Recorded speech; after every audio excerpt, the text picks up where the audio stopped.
Hi everyone, my name's Sarah Perry. I work for Columbia Gas of Pennsylvania. My title with Columbia Gas is Community Engagement Manager. I'm on the communications team at Columbia Gas. And what being a community engagement manager is I help to manage all of the funding and relationships with nonprofits in the community, much like junior achievement. So I help to prioritize and strategize our funding giving to nonprofit organizations. I also help to engage our employees in the community through employee volunteerism events, also connecting our leadership to serve on nonprofit boards. I help to lead United Way campaigns as well as organize blood drives, but I also am on the communications team. So my job is a little bit of a blend of internal and external communications, public relations, and marketing. Columbia Gas of Pennsylvania is a natural gas utility. So we'll talk a little bit more about what Columbia Gas does. So what motivates me to do what I do?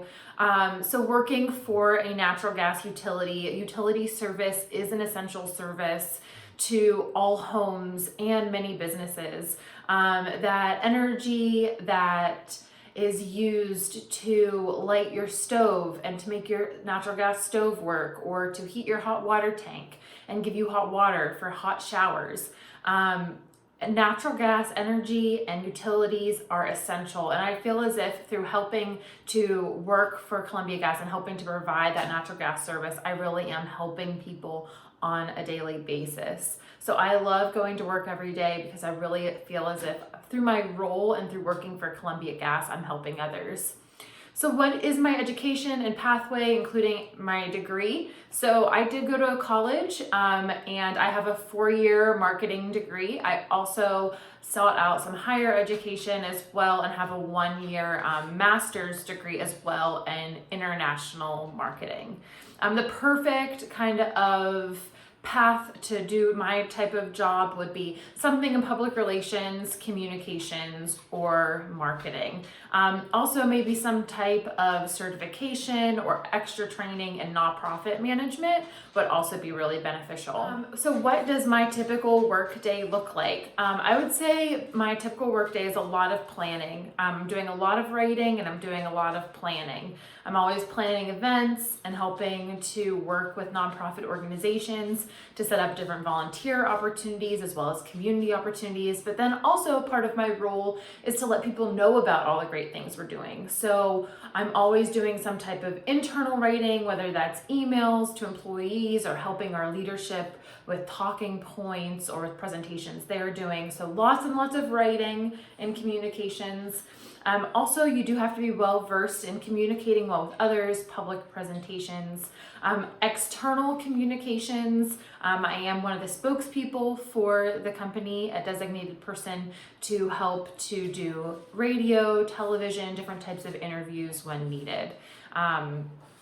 So my workday can be very, very different, meeting with lots of people, in the community, a lot of external meetings, working with nonprofits, but other than meetings, working with nonprofits, writing, and planning, I think those are the big things that I do on a daily basis. So what is an elevator pitch? So an elevator pitch would be a 30-second quick summary. If you are stuck in an elevator with someone, how do you explain to them in just a quick 30 seconds what you do? So I like to give the elevator pitch for Columbia Gas. Columbia Gas is a natural gas utility. We provide service to over 430,000 customers throughout Pennsylvania. The natural gas energy is used to heat your appliances in your home and to give you hot water and to heat your stove. And my role with Columbia Gas, being the community engagement manager, is our management of all of our nonprofit relationships and giving and helping to our employees to give back to the community. So that's how I would explain Columbia Gas and community engagement in just 30 seconds, a quick elevator pitch. So what is one career mistake that has taught you the biggest lesson? So one of the biggest things that I think I've learned throughout my professional career is while it's very important to make decisions quickly and to be able to make executive decisions with confidence, you also need to know that you're working with a team of people. Teamwork is really important.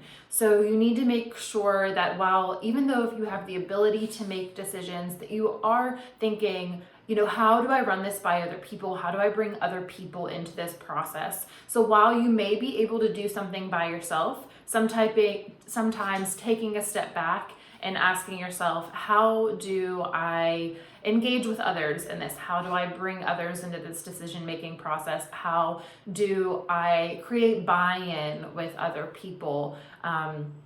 So making sure that you're always practicing teamwork.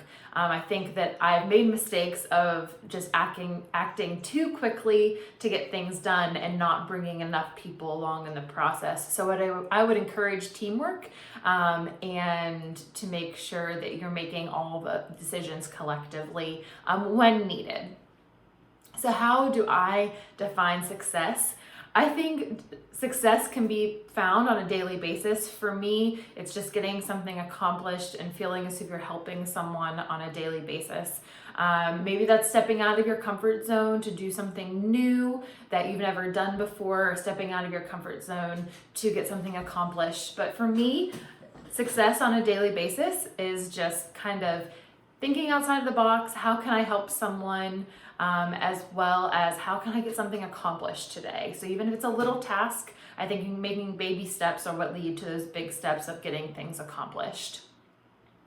So what impresses me the most when I'm considering hiring someone? I think one of the most important things that you need to think about when you're going into an interview situation is you need to remind yourself that at the end of the day, the people that you're interviewing with are your peers. There are people that you're going to be working with for 40 hours a week. So while you need to have the professional skills to do the job you're applying for, you also need to remember to come across as someone who that they can work with for 40 hours. So you need to be approachable and friendly and also agreeable. You need to come across and you need to display that you're willing to work with other people. It's important that someone has confidence, but I think when I'm interviewing someone, I'm also looking to see that they're respectful, that they communicate well, but that they also have a sense that if I needed help with something, they would help me. So having a very humble kind of demeanor is really important. So what is some of the best career advice I've ever received? And I would say that how you treat people is of utmost importance. So yes, it's very important that you get your job done, and it's very important that you're good at the process. So you have the technical skills to do the job that you're going to do, that you have the skills that you need to get the job done. But I think some of the best career advice that I've gotten is really that you need to not only get your job done well, but you also need to make sure that you're bringing people into the process and that you're making people feel valued and making people feel good. It's really important that you just don't go to work every day and complete your tasks. You really need to build relationships with the people that you're working with. So I would encourage anyone to not only be thinking about how do I refine my hard skills, my technical skills, the things that I need to learn to get my job done, but I would also encourage students and others to think about those soft skills. How do I communicate better with others? How do I make people feel valued? How do I bring people into the team? I think it's really important that we work well with others in everything that we do. Some of the local business leaders that I look up to, I would definitely say that I really look up to many women and female business leaders in the area. I think that I'm always looking for strong female role models. So there's a variety of them, but I am always looking at other strong, confident, well-spoken women. I think that's really important to display as a female, to be strong and confident, approachable, and that's just something that I really look forward to and look to. And why did I choose to make Pittsburgh my home? Well, I moved to Pittsburgh. I'm originally from West Virginia. I moved to Pittsburgh for my job with Columbia Gas of Pennsylvania. And I think that as you go throughout life, you're going to realize that things and different paths just take you different places, and to be flexible. Keep an open mind, that any different path can lead you in different places, but there's a lot of different and good things to learn. So I chose to make Pittsburgh my home because of my job with Columbia Gas of Pennsylvania.